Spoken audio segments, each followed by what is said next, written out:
thinking about the opportunity zone.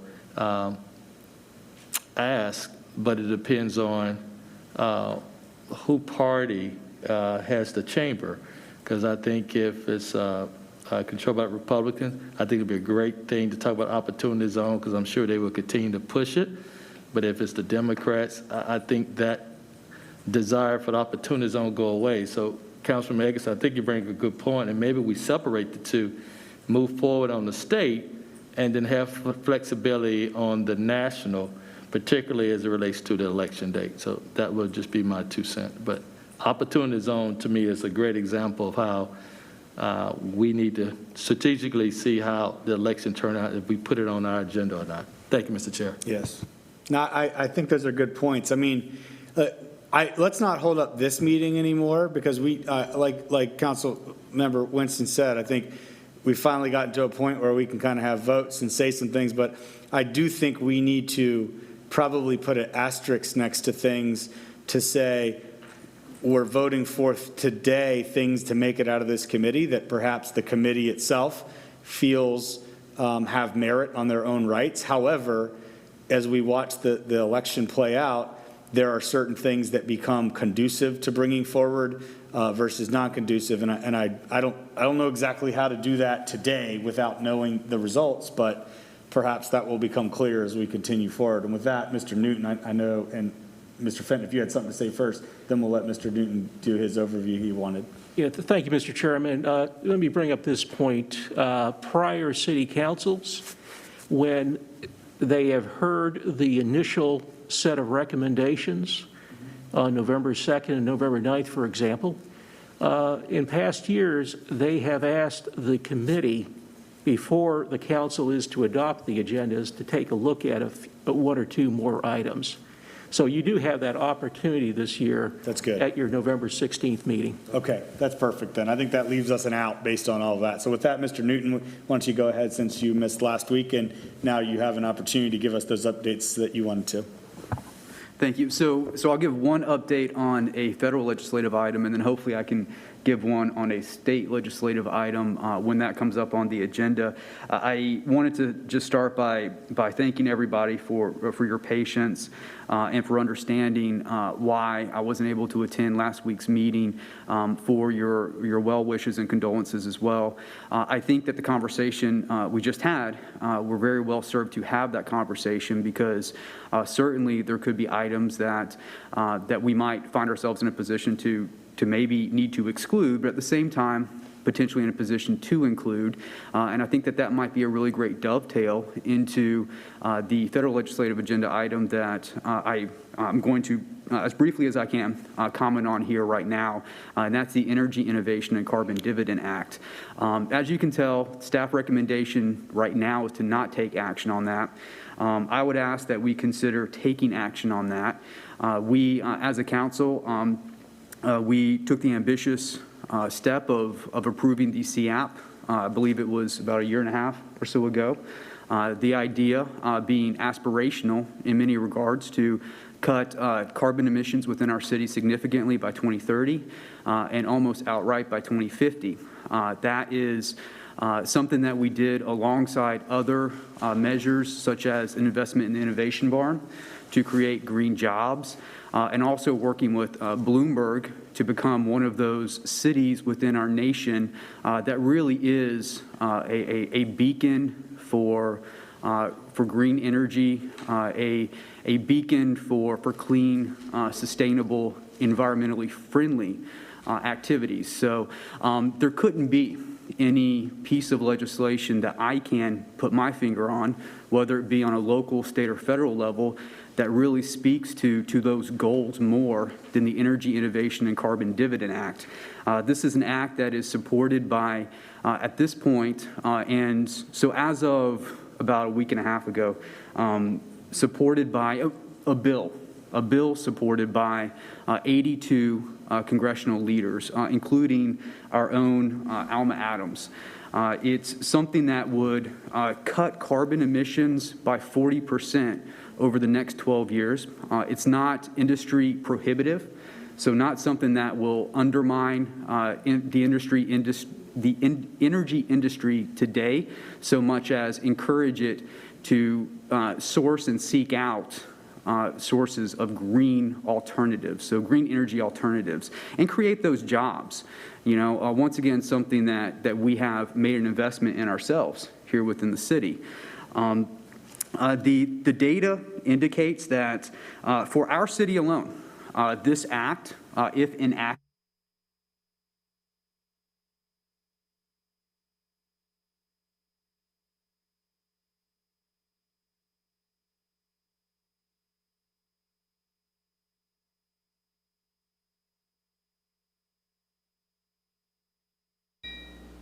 we would literally get within 0.2 tons per person of our goal with this act being enacted.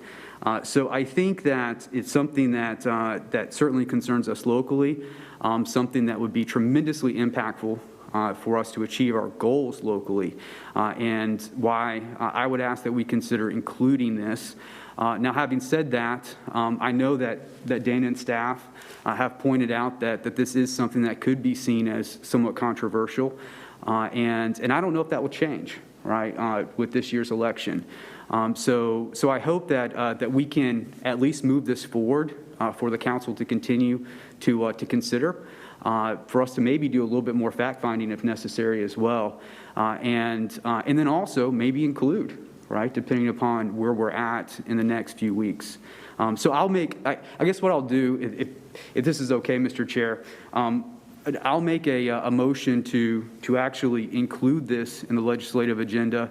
If there's a second to that motion, then maybe we can move forward on this. So I'll make that motion right now to include the Energy Innovation and Carbon Dividend Act in our legislative agenda moving forward, right? So moving forward to the council as a whole, not necessarily as the final decision, because I know that we as a council would need to talk about it as well. I'll second that, but I'd also like to make a substitute motion, and I talked to Mr. Newman about this earlier. As he said, I don't know if the carbon fee becomes any less controversial after November 3rd or not. What I think is most appropriate here is it, as it does relate to the CAP, and that we have a whole process that kind of surrounds that, I would suggest that we move this to the Transportation, Planning, and Environment Committee, so that stakeholders and staff can kind of take a look at that, and that can be discussed in that format, to kind of get a deeper dive there. I don't know if it'll have votes right now. I don't believe procedurally you can second and then do a substitute motion. Whoever seconds it has to plan on supporting it as stated there. So if there's another way to do that, or if there's another second, perhaps you could put that up. But yeah, I think you have to choose. Do you want to second it or not second it? And wait a minute.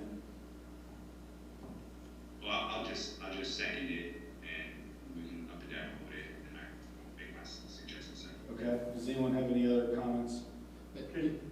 Mr. Co-Chair, my Yes, sir. only thought would be, I kind of agree with Councilman Winston in the way that I think we need to do some more study on this particular issue. I think anytime we hear the word tax, it always causes some heartburn for everyone. And then we have a good corporate partner. I think we need to weigh in and get Duke Energy at the table as well. So, Is that a substitute motion? Mr. Newton, were you okay if I do this?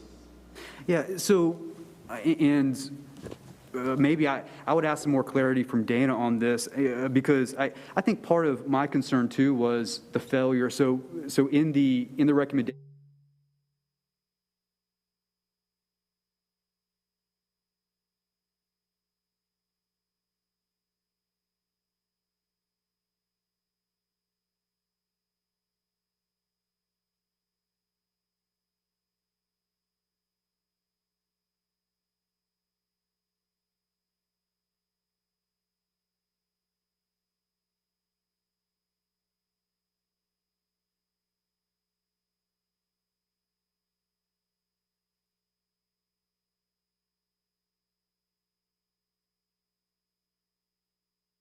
To a committee. So I think based on what Mr. Fenton told us before, there are a couple touch points by which the entire council can between now and when we actually finally approve this thing, send things back to this committee for an ultimate consideration, perhaps with some more diligence. But I know that we can't send things to another committee from here, and if there's a counter motion, it has to be made by someone other than Mr. Winston, so just procedurally speaking.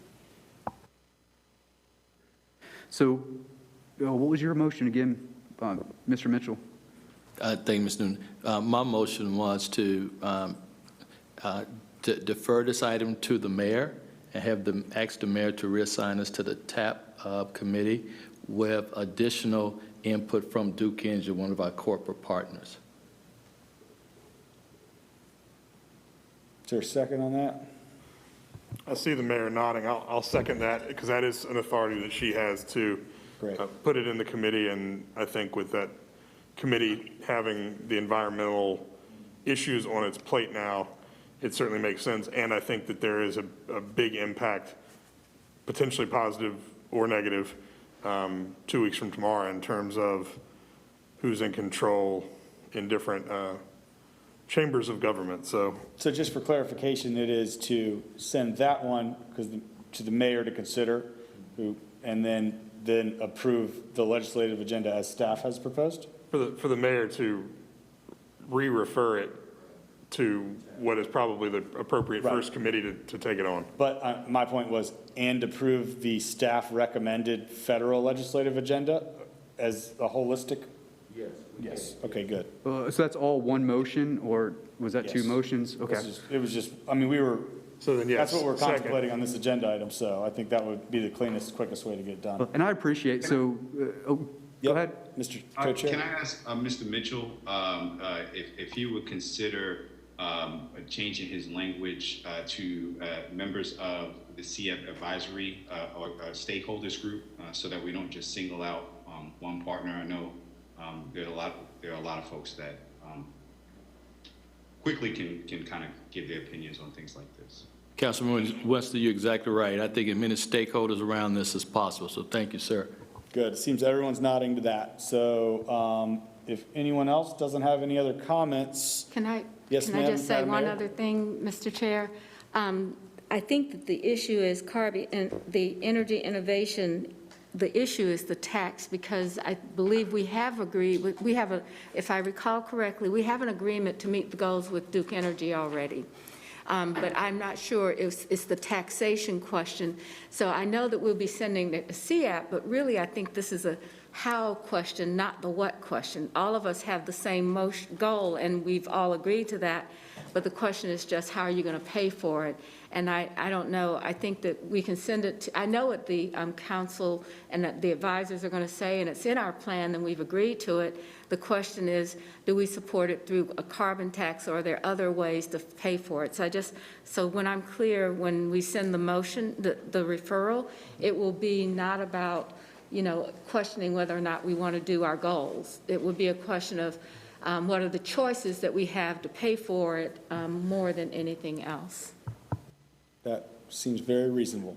And Yes, sir. I appreciate the concerns. I support, so I'm supportive of the motion. I'm supportive of us, for the reasons of us not just walking away from this, but making sure we get more eyes on it before we make a final decision. Okay. Well, so with that, for the federal agenda, a motion has been made and seconded. In favor, Eggleston, Yes. Newton, Yes, Mitchell, Yes. Winston. Yes. I say yes as well. That's 5-0. Okay. Mr. Fenton. Thank you, Mr. Chairman. Thank you, committee members. We'll be turning next to the 2021 state legislative agenda. And just like the federal legislative agenda item, I do have a PowerPoint presentation to present, and it's up. And go to the first slide, please. Over the last two meetings, including the one last week, you all heard a total of 15 different state legislative requests from council committees, council members, and staff. There are 2 additional legislative requests that are working their way through the process right now, and they have not reached this committee yet. This is in addition to the housing recommendations that we talked about briefly before. You have the mayor and council term limits. You may recall that the Citizens Committee on Governance has made a recommendation with respect to term limits if you were to go to 4-year terms.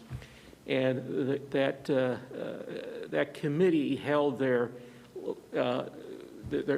most immediate meeting was held on Thursday, the 15th. And that recommendation has not made it to the city council yet, so it wouldn't be properly before you for taking a position today. There is a second one, the Charlotte Firefighters Retirement System. This is one that the mayor just recently referred to the Budget and Effectiveness Committee. Simply put, the CFRS board recently recommended that the employer contribution rate, the city's contribution rate, that is, to the Charlotte Firefighters Retirement System Fund be increased because the system has a growing unfunded actuarial liability. As the plan sponsor, the city does have a responsibility to keep the plan funded appropriately. Again, that has been referred to the Budget and Effectiveness Committee, and the city manager wanted me to say today that he strongly supports this recommendation, and that staff will be speaking in favor of it when it is heard before the committee.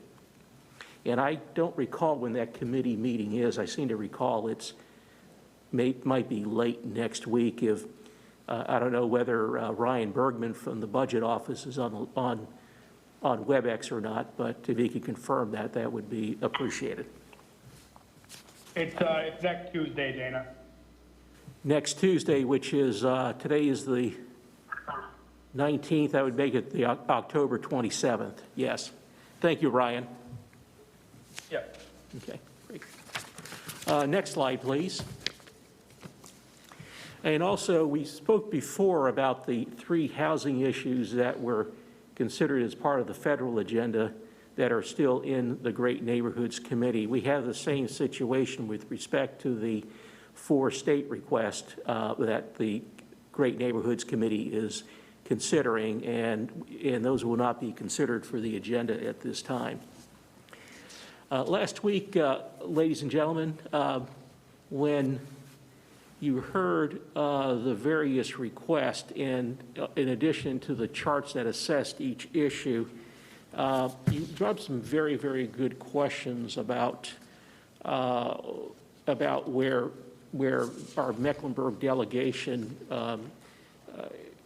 what their opinions were of those issues. Because we're so close to the election, we're not able to get that information at this point. We're 2 weeks out from it tomorrow, as you know.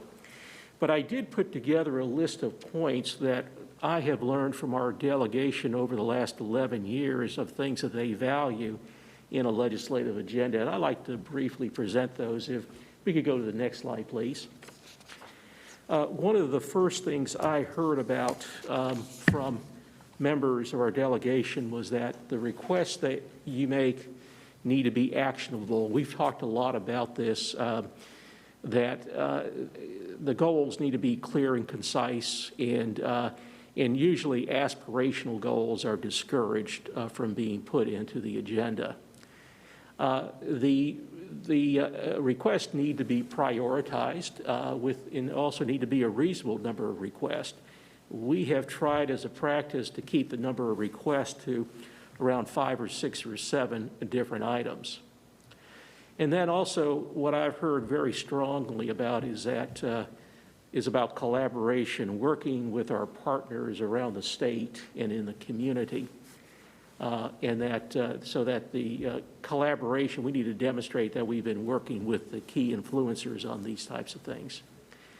And then another one is the city's capacity to manage, and this is one that I feel very strongly about, because as your intergovernmental relations manager, the questions come to me about things that can be done or can't be done. And certainly if we had we had a really big agenda, and frankly, in a previous employment situation in another state, that employer had a very large agenda that was very difficult to manage. And so the agenda, the process you have here, and keeping it to about 5 or 6, 7 different issues, that works a lot better for a city like ours. And then finally, the last thing I've heard is that we need to come back with achievable items. And, you know, there's a lot of ways to describe achievable, but there has to be, to our members, there had to be a reasonable expectation that something would pass. Next slide, please. Last week, of course, we unveiled these charts that assessed each of the different issues that are before you this year, and I seem to get a really good reaction to it, and I was very pleased by that. Frankly, when I first started this, I had a different goal in mind, but you all seem to like it. So what I've done we've taken each of the issues that you have that you've heard on the state legislative agenda side and tried to put that into a common format, so forth. And here we, of course, have the transportation-related items, of course. And then followed on the next page with a couple of disparate items, the airport improvement program, the digital divide, and the unemployment issue. Then we follow that up with the housing issues on the seventh slide and the public safety issues on the eighth slide. So we could, if staff could switch to go to slide 9, please. And if I could here, Mr. Chairman, is to briefly, as much as I can be brief, go over each of these staff recommendations for you. Thank you for the thumbs up, sir. The first item has to do with mobility and transportation. And if you all could put yourself back to January of 2020 at your annual strategy session, you all talked a lot about transportation and the need to make improvements. I can't tell you just how many of the action items that came out of the session had to do with mobility and trying to move forward on those issues this year and next year as well. One of the things that you all did was to form the Charlotte Moves Task Force in February. You had been working on that for a few months before. And essentially, Mr. Chairman, we did receive several different transportation-related requests this year having to do with Charlotte Moves and the US 74 project in Steel Creek Road. But if there's one thing that binds all these issues together, it's money, or the lack thereof. We have known that locally that our sales tax dedicated to public transportation is not enough. In fact, it's oversubscribed right now. It's not enough to complete the 2030 transit plan. And there's other transportation needs that you have throughout the city that you'd like to see addressed, whether it has to do with roads or sidewalks or pedestrian improvements, trails, and so forth. And you've had the Charlotte Moves Task Force working on that for the last several months. In fact, their next meeting is this week on October 22nd, which I believe is Thursday night. At the same time, you've been addressing, you've had another frustrating issue probably to each of you, and that has to do with the State Transportation Improvement Program. There have been a lot of projects that have been delayed, like the Steel Creek Road project.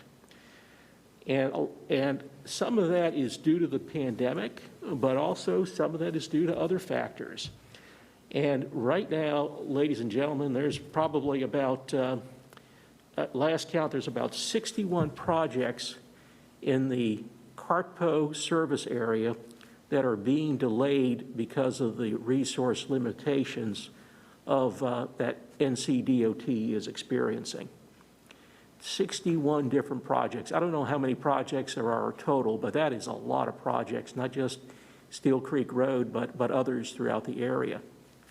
And the state is going to have to step up to try to do something to get those projects back on track and get them accelerated. And how does that affect the US 74, Wilmington to Asheville? There have been talk through the years about improving that road, make it into an interstate level highway.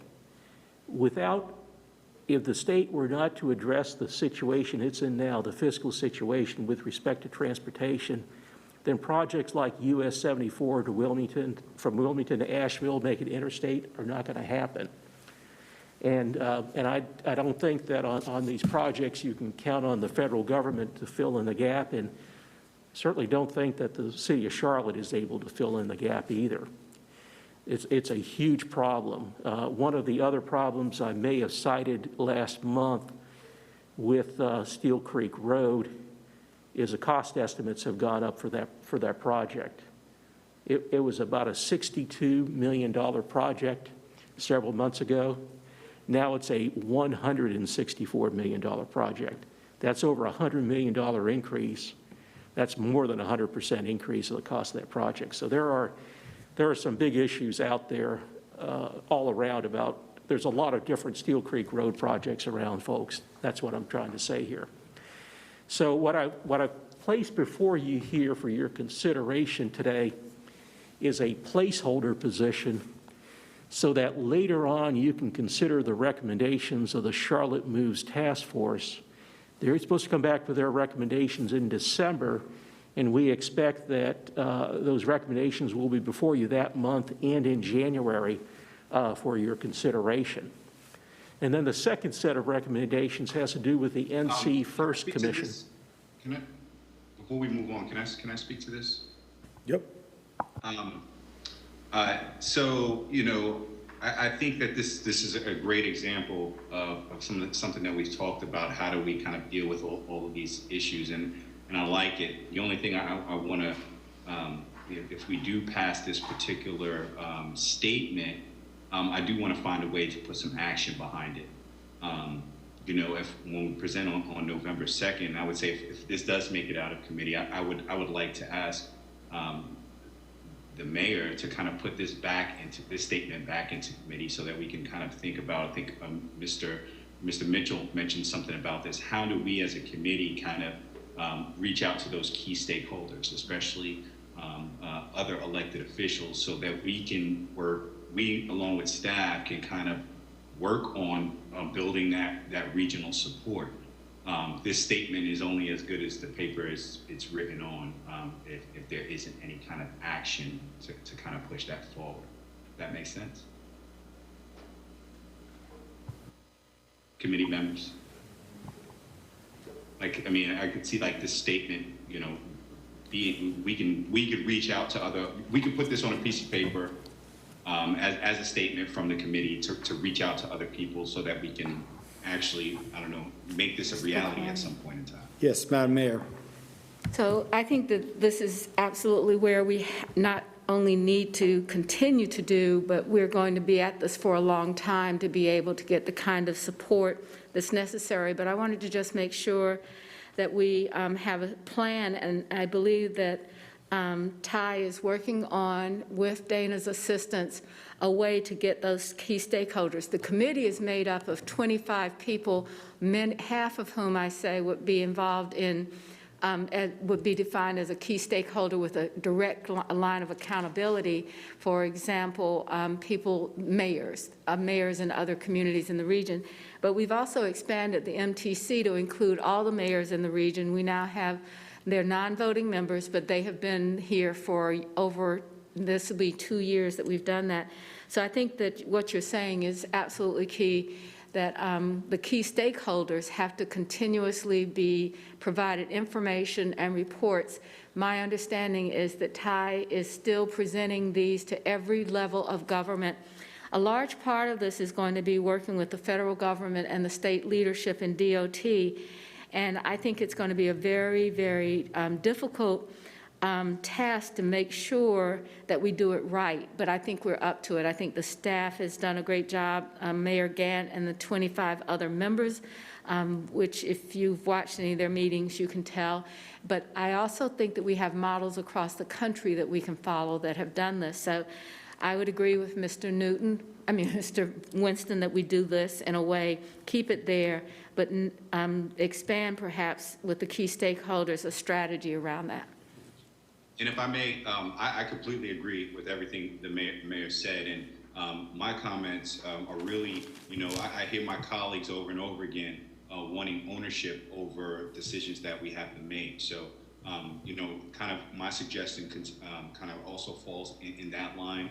How do we make sure that council members have a process where they are kind of understanding and able to kind of, I don't know, have effective work in this process. So when the time does come, when those, these decisions come down the line, we are able to point to the real action that we've done to have this ownership over the decisions that we have to make in the future. Okay, yeah, and I mean, I don't think I have a problem with this. I just think that there are so many massive factors that haven't been determined, the election, what the task force recommends, that it's literally impossible for us to try to, hypothesize on that now. So we know we need a mobility placeholder because we already have massive ticket items like 74 and other things in there.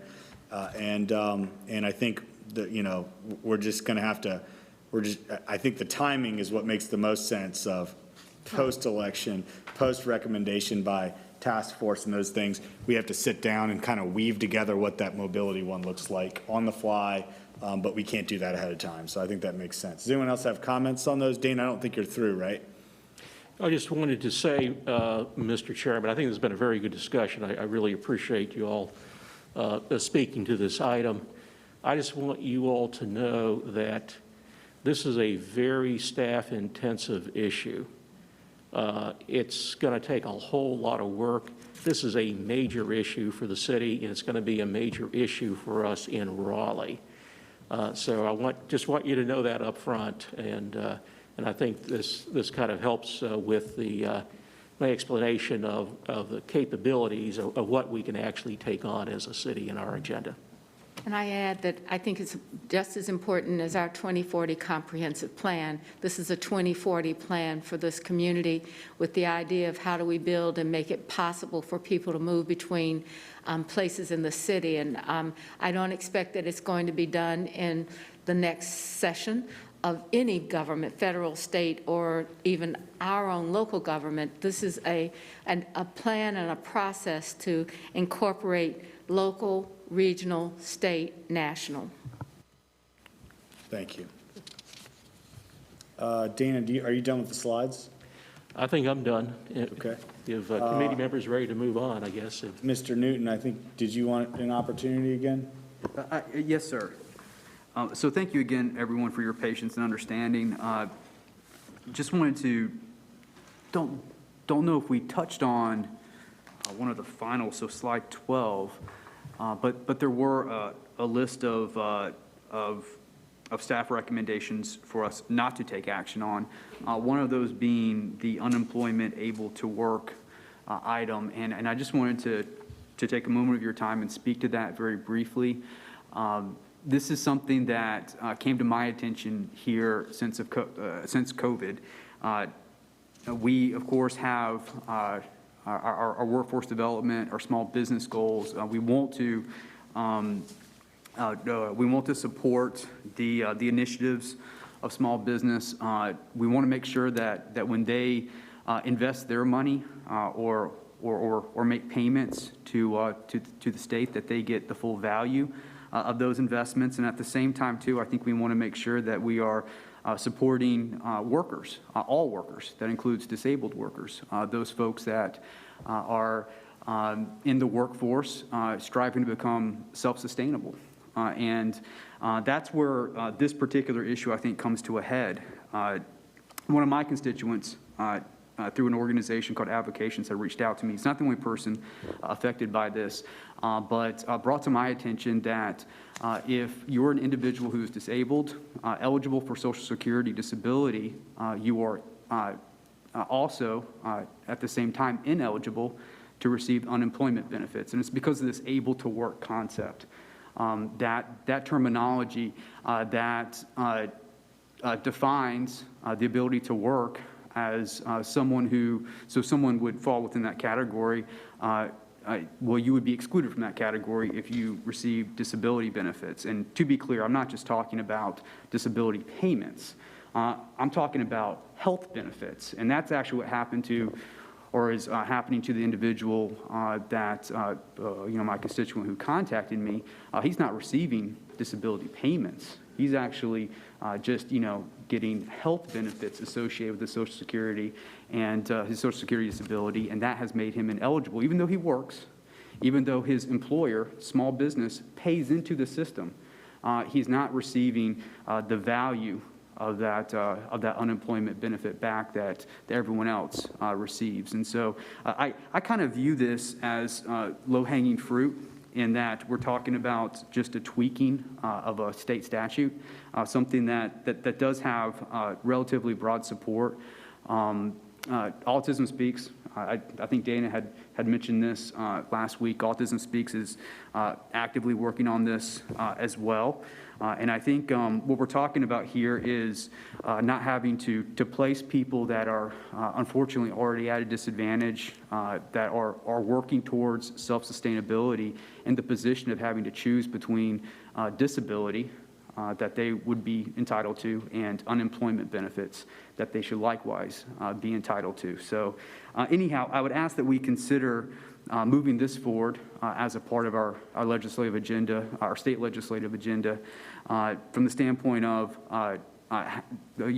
considering that it fits within those goals, that we set for ourselves to our constituents, making sure that they are equitably treated, they are equally and equitably treated, and then at the same time too, from the standpoint of small business, making sure that the goals of small business, in as much as they want to extend the opportunity to disabled individuals for employment, and at the same time they pay into a system where they aren't receiving those benefits back, just from the standpoint of meeting all of those goals, that we consider moving forward with this. And I would move that this item, given that maybe potential additional clarity here, this item also be included on our legislative agenda, the state legislative agenda, as it moves forward to the council as a whole. So I think I heard a motion at the end of that. Is that correct? Yes, sir. Yes, a motion to move this forward to the council as a whole. Is there a within our state second on legislative. that before we start discussion? Well, I've got a question before I would potentially. Let's see if second it gets a second first. I was second, but I don't think Mr. Fenton was done going through the whole presentation. Yeah, that's true. So let's see, how do we want to handle that? And it was an item that I don't think you touched on, Dana, so it was my understanding you were completed, but yeah, so. Recommended to not. So, I mean, Right. but- It was discussed last week, folks. If you want me to, I don't know whether you want me to address that issue now. all right, we have or a to go motion back to and the that's others. been seconded on the floor that only includes one item, not the broader agenda, once again. So, Mr. Fenton, why don't we we'll leave that there since it's been properly seconded, let you finish, and then we'll figure out how to actually weave in all the other things that are on the agenda. All right, great. Donata, can you go back to slide 10, please? Thank you. The second item that staff is recommending for the state legislative agenda is the North Carolina Airport Improvement Program. This was on your legislative agenda, I think, 2 years ago. And this is a recommendation that came out of the Airport Recovery Task Force to work with stakeholders to support the airport improvement program that we are receiving sustainable recurring funding for. The airport this year will be receiving about $29 million. They will be using that funding for debt service, and that helps out both the airport and the airlines. It's a win-win situation in this time of the pandemic, where the money is being used for debt service, and it helps improve the bottom line for the airlines as well. It helps with their cost structure. The second issue on the page is to add subpoena power for citizen review boards. Again, this is a similar position statement as in past years, but you might notice something different. It's written in a statewide style. That is not just for a local act for the city of Charlotte. We have done local acts the last 2 sessions, have not succeeded. And there appears to be, we know at least one and perhaps a few other cities that might want to get on this bandwagon with us. Next slide, please. The digital divide. We spoke last week about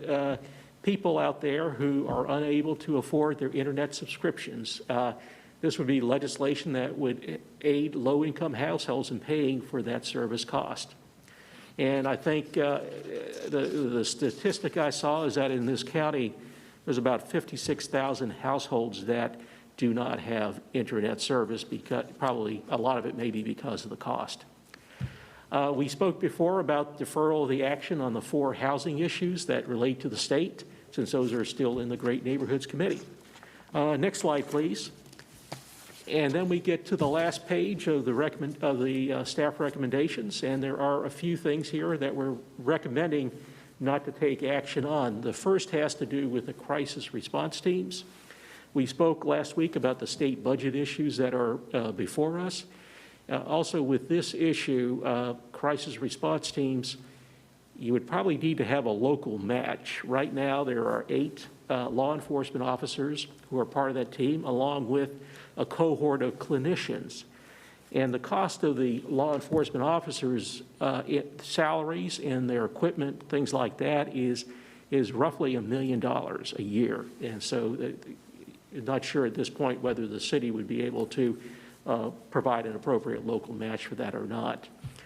And the last 4, we see a need here on building coalitions, maintaining coalitions, especially with the mobility issues, and getting the support of the leadership for mobility and other issues. But there are 4 issues here that we are recommending that not be added to the agenda. The first is mandatory inclusionary zoning that Councilmember Johnson brought to you. We had quite a bit of discussion last week about it, but this has been one of those issues that the leadership has repeatedly told us over the last several years, don't even bring this forward, they're not going to approve it. And so we haven't.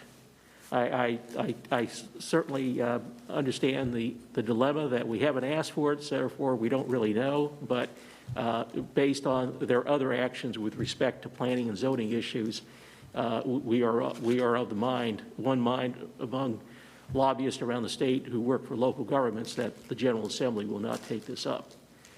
There's also a couple of items that were in the Safe Communities Committee recently. The first, to expand the role of the Civil Service Board to handle appeals. We really believe that that will be strongly opposed by the leadership. We do have an issue with the leadership already in their opposition to even just subpoena power for the Citizens Review Board. And then we're also on that issue very concerned about what the chief had to say.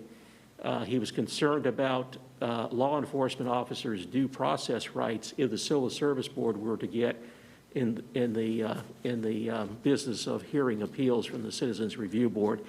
The Civil Service Board, as you know, is the group that takes action on disciplinary issues for the chief of police. Then the last one from the Safe Communities Committee is the elimination of cash bail. This is a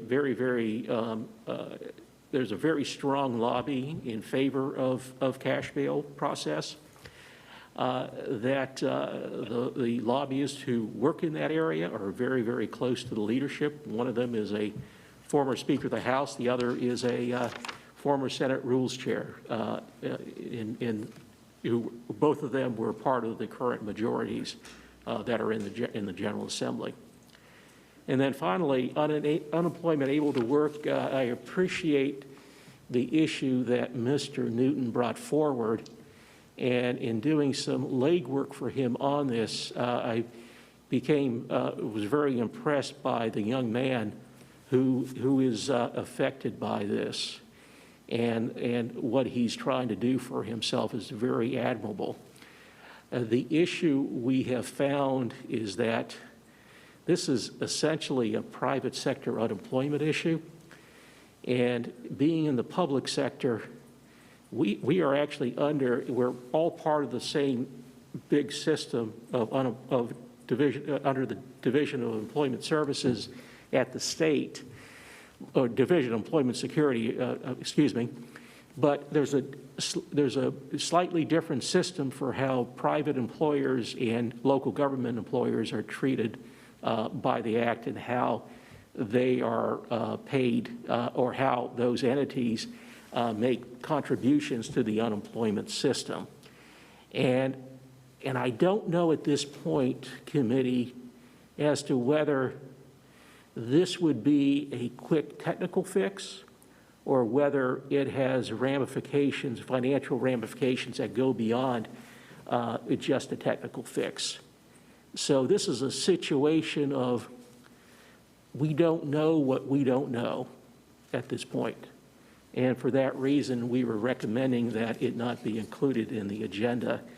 And furthermore, I might add is that we don't have experience with the private sector employment system, but we also don't have that experience here of working with people with disabilities in terms of advocating for them on these types of issues. Is that the end of your presentation, Mr. Fenton? That concludes my presentation, sir. Okay, we'll go for comments. Eggleston. Oh, sorry, co-chair, were you going to say something? Yeah, I just wanted to make a couple quick comments on the staff recommendations. I can understand that the crisis, especially these recommendations on slide 12, I can understand the crisis response team is something that we're overall handling in safe communities. In terms of the other 4 bullet points, while we do need clarification on mandatory inclusionary zoning from the state, I wonder if there isn't something that we need to consider before concurrent from a local policy standpoint, which is not relevant to necessarily this conversation right now. The expanded role of the Civil Service Board, is that something that Safe Communities has already made a recommendation on themselves? The eliminate cash bail portion, I think that is something that relates to the work Chief Jennings and the manager are doing or will be doing in CJAG, and that we should look to that board for guidance of how we kind of approach that from a Mecklenburg County standpoint as a whole. And this unemployment and able to work issue, Mr. Newton made me aware of this, and we had a conversation about this as well. I do think one of our jobs is to advocate, and I think, as Mr. Fenton presented as well, I think that this is an issue that we don't know a lot about right now, but specifically because we don't know a lot about, and this could affect a minority of our citizens, that we should learn more about and figure out how, if and how we can advocate for this. So if this doesn't make it on the legislative agenda, I think I would suggest that we, kind of how we did with Mr. Newton's federal agenda item, is this something that can go to workforce or economic development to do more studying, to see what kind of issues actually do lie there, and how we can advocate for an equitable change if that is necessary. Well, on your last point, it seems like Councilmember Mitchell was agreeable to that, should it make the right process steps to get there. So just, there's one response for you. Mr. Eggleston? A couple things as well, and one of them was going to be something along the lines of what Mr. Winston said there on the last one, and I'm glad Mr. Mitchell is nodding that is something they can take up.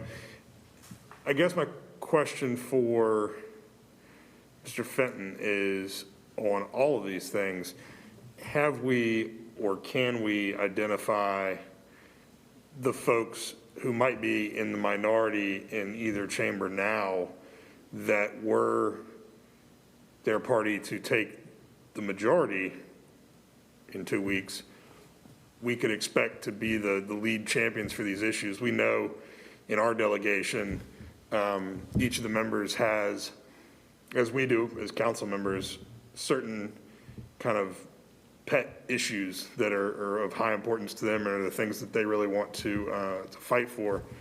So I'm just curious if you have thoughts now or can kind of take the temperature of our delegation to see who put in a position of more strength in the legislature might be the one we could go back to and say, now that you're in the majority or now that you're chairing, XYZ committee, we have an interest in some of these things. There's not really been the opportunity to move the ball on any of them of late, but we think there might be now and would like to work with you in doing that.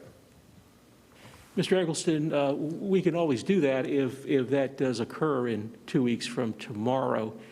And also, I would like to make sure you all know that one of the difficulties in projecting that in advance, especially on mandatory inclusionary zoning, there has not been a vote on that issue since the current majority took power, so we really don't know how people would have voted on that in a real life situation. So this could take that could take some time to get those assessments, and also at the same time we'd have to get people up to speed with that issue. So, but certainly we could make at that point we could make some inquiries of the delegation.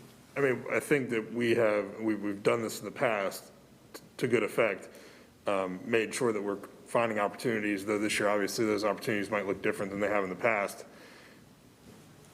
given our limited ability to be with them in person. But regardless of whether there's a change in leadership in Raleigh or not, I hope that might be ongoing conversations worth our having with our delegation from term to term, is to have an understanding, and I know you do with certain members and on certain issues, but have maybe a fluid sort of living document of what each member's, in the same way that you guys give us kind of bio background notebook on our delegation, if part of that was what are some of the key issues that they're focused on, what are some of the bills that they've put forward, maybe they haven't been successful in the past, but just, there might be someone on our legislative delegation that has a really strong employment and employment law type of background or interest or cause that it would be helpful for us to be able to plug into them on an issue like that, or any of the others. So, yeah. Mr. Eggleston, if I may, I think you brought up some very good points, but I'd like to also go back to the first part of that paragraph up above, the need to build and maintain coalitions. For the Charlotte Moves recommendations, we're going to have to reach out to a wide variety of groups, including the business community and the development community, to get their support on Charlotte Moves in those things. And I can tell you right now, under mandatory inclusionary zoning, that those groups, by and large, oppose mandatory inclusionary zoning. And I would fear that if we had both that issue plus Charlotte Moves in our agenda, that they would focus instead on trying to defeat inclusionary zoning versus helping us with Charlotte Moves. That's a risk that you take in doing something like that. and just to be clear, I am in agreement that we need to be mindful of the things that are dead on arrival, because we've been told repeatedly that they are. As someone in sales, if you try to sell someone a product, or in this case an idea, and they repeatedly tell you no, and you repeatedly keep asking the same question, it either sounds like you're not listening or you don't care about the response that they're giving you, neither of which is helpful in terms of trying to achieve the other things we want to achieve. So I don't think we need to go on kamikaze missions, but I do think that knowing if there is a shift in power, who the allies are on certain issues would be helpful for us. So Very good. And that's, to be honest, the item I still have a little issue with that's on there, and it's staff recommended, and I understand why, understand the chief's position on it, just given my own history with it, the subpoena power for the Citizens Review Board. We went down a rabbit hole a year or two ago on this, and I learned just how deep it went and how much headwind was in the way of that becoming a reality, because there is not a scenario, unless something drastically changes in a couple weeks, in which this is a local-only considered bill. The whole state has positions and views on this, and for it to have any legs whatsoever, which is limited to begin with, it is something that if someone brings it up for a local bill, it will become a state consideration immediately. So, Mr. Fenton, has anything changed in your mind that made you recommend putting this on now that doesn't, to Mr. Eggleston's point he made a minute ago, seem like we're just asking the same question that's been answered to us multiple times? You're speaking about the subpoena power for the Yes. Citizens Review Board. What differentiates this year, and let me go back and say that our assessment of its chances with the leadership are the same as before. They're strongly opposed to it. But this year has been different. For one, we actually have at least one other city and some other cities thinking about this that actually want to get on board with us for that. And then also we're going to talk about this in the final presentation, but there are a couple of state task forces, one from the governor's office and one from the speaker's office, have been set up around the issue of racial equity and community relations. So that there might actually be a path to something happening. Are any of those cities in rural counties, even one of them? The cities that we've identified are not in rural counties, no. So that was where the rub is. So clearly, look, if the House flips or, the Senate or whatever, I think it's a different conversation, but I hold a concern out there on that one just because I've already gone down it significantly on my own, trying to champion it and make it happen, and it was impossible then. And unless something changes, I think the impossibility remains. Any other questions or comments before we try to figure out how to go through that? Yes, Mr. Newton. Yeah, so, sorry to jump the gun earlier. I thought, I heard you say, Dana, that you were done, and I thought In that fairness, it didn't feel like you were done. Yeah. Right, sir. Yes, I'm really, sorry about that. Very apologetic to get ahead of us as far as I had. I think they're all noble items, by the way, that, the recommendation is for us not to take action on, and I completely understand all the points that everyone's making here and the reasons why. We're considering not moving forward on those. Having said that, from what, and I do think that oftentimes, I think it's one of our focuses as a council and, from the city standpoint to encourage and support our local businesses. And in that regard, get involved in the private sector. We do that through facade grants, we do that through our MWSB Eagles, et cetera. But I fully appreciate, too, the questions that remain on the unemployment able to work issue. It sounds like we have a commitment from committee chair with the Economic Development Committee to take this up and to look at it more thoroughly. And much like the first issue regarding the EICDA, Energy Innovation Carbon Dividend Act, get some more eyes on this thing so we have a little more information at our disposal. Did want to make one more point on it too.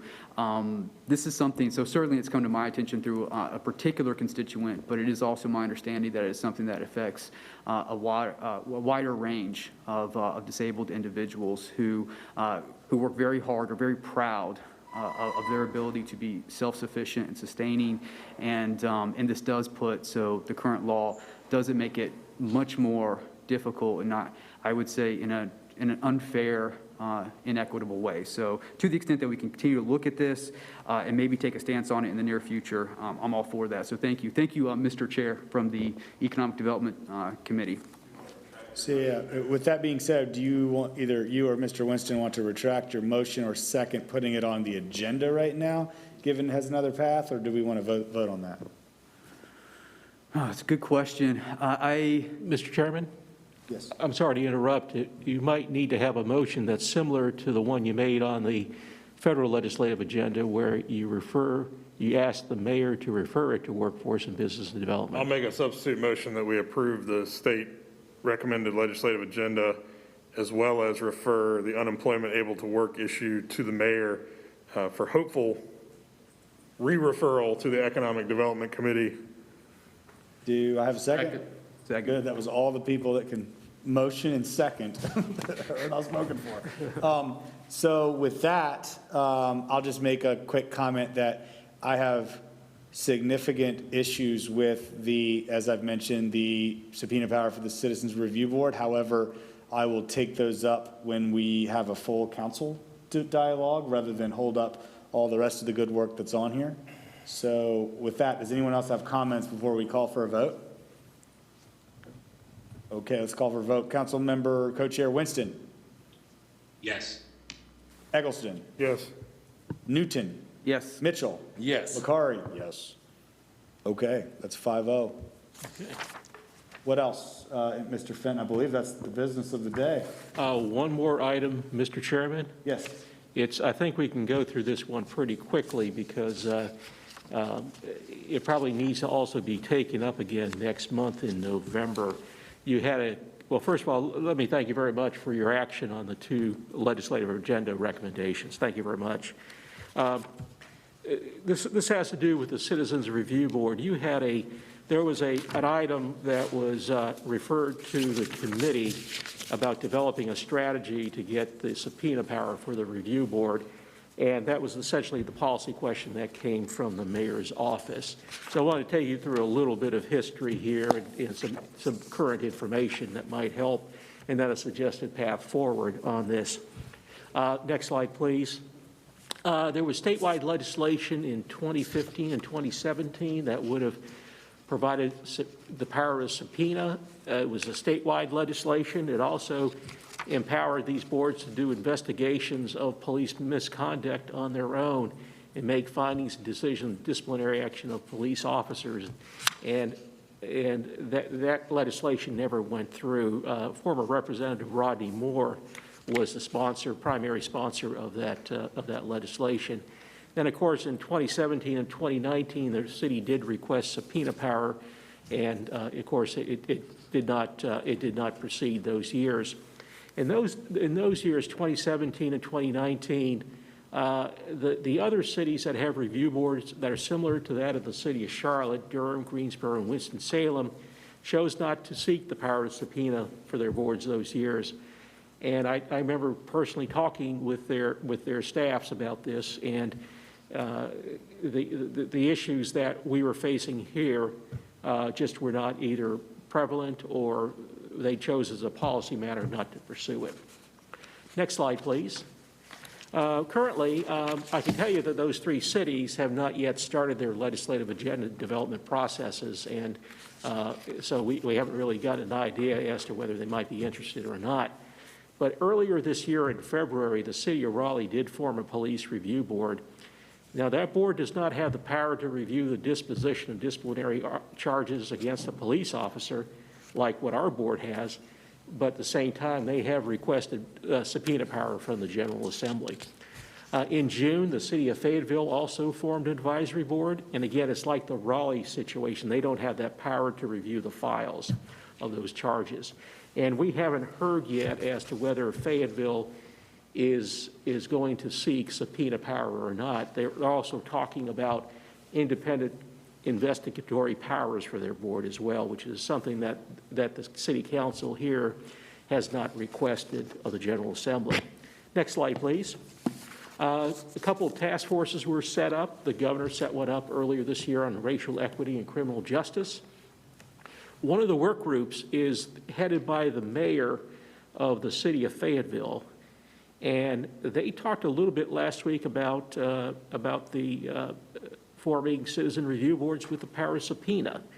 It's not a recommendation from the task force or from that working group at this point, but it very well could be in the future. And we are expecting the task force, all the working groups from the task force will funnel their recommendations up to the entire task force, and probably sometime in early December, there'll be something submitted to the governor. And then the last one, next page, please. Speaker Moore formed the House Select Committee on Community Relations, Law Enforcement, and Justice to look at the state's criminal justice systems. And he specifically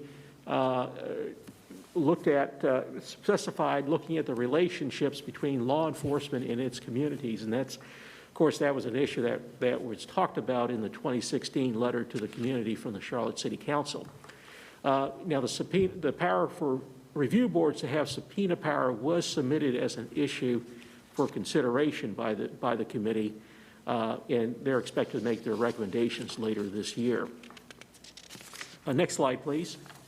So at this point, Mr. Chairman, and you can call these sort of like incomplete staff recommendations at this point, because the last one is to continue this discussion on November 16th. But what we propose doing at this point is to continue monitoring the proceedings and recommendations of the Governor's Task Force and the Speaker's Committee. And then it might be helpful, too, if council members were to reach out to some of the law enforcement employee organization to see if there's any areas of agreement with respect to subpoena power. As you all know, from the very beginning, the local Fraternal Order of Police Lodge has opposed this, and certainly the other major organization for law enforcement, the Police Benevolent Association, has viewed subpoena power, I believe, as a way to have these boards do independent investigations and mete out discipline, and they've opposed that consistently. At the same time, continue what we're doing now, seek out potential partner cities and counties and local government-related associations for a statewide coalition on this. And furthermore, I think we'll probably need to take a look at the results of the election here in another 2 weeks. So the next committee meeting is on November 16th, and we would recommend that you continue this discussion on that date. And Mr. Chairman, that concludes my presentation. I'd be glad to take any questions you may have. Any questions on the last portion of Mr. Fenton's presentation? Okay, well, that's good work, Dane. I think the answer there is to keep monitoring, obviously, a lot of things in a big topic that is underway from multiple fronts. I'll say a couple quick closing statements and then let Co-Chair Winston close the whole thing out, if that's cool. Like I said, I think we've gone through a lot of work, a lot of topics, a lot of diligence so far. I will actually say a hearty thank you to all the committee members. I came into this meeting personally with a laundry list of items that I knew could be highly controversial, and to be quite honest, we didn't really work things out behind the scenes to figure out how this was going to end up. So I was thinking, wow, we've got a long afternoon in store for us. And I'm just very surprised pleasantly at how we took these items and productively worked through them to figure out ways by which certain things maybe we didn't have agreement on didn't die on the vine, but didn't necessarily get pushed to the end goal. That's some great middle ground, and I appreciate everyone's work on that. I particularly appreciate Mr. Fenton's work. I know you are merely the tip of the spear of staff who is doing an incredible amount of work, but we know how these moments are your Super Bowl, Mr. Fenton, having worked with you for the last several years. Your work is the reason why we are able to do what we did today, and we greatly appreciate it. So with that, Mr. Winston, I'll let you close us out. Yeah, I just want to echo that. I just want to, with that said, committee members, I just remind us that we have a job on November 2nd when we present all of this information to the rest of our colleagues so that we can facilitate an effective discussion around that, and that we can be ambassadors of the work that has been done up to this point to concisely bring this forward to our colleagues, on top of representing our own individual positions on these issues. So the work continues. Motion to close? Second. Second. All in favor? Aye. All right. Thanks, everybody.